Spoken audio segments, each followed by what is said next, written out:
Just make it work.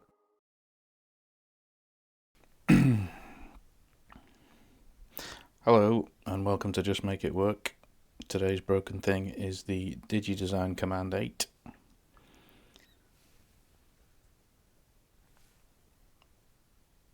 So the problem it had is that when you had the fader physically all the way up, the level that it reports to Pro Tools would be less than that. So you'd have the fader all the way up and Pro Tools would only be showing 0 or less.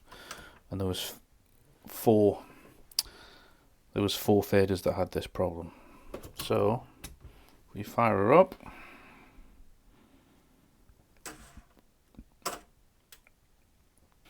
So the reason for it was, if you go to Utility, fader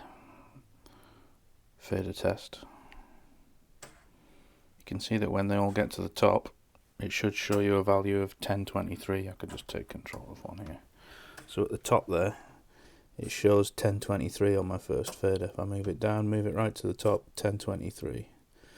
So the four that were broken, or weren't playing ball, when they got to the top, they were showing considerably less than that. So I think that's why it was under-reporting the value to Pro Tools. So now when they all get to the top, they all say 1023. There we go. Boom. So what I did, stop that doing that, is if you take the bottom cover off, which I have prepared earlier, there are 8 white connectors. So I basically just reseated them and cleaned them with some Servicol switch cleaner stuff. Just sprayed a bit of that in, let it dry, and reconnected them, those 8. And then once I'd done that, they all said 1023 when they got to the top.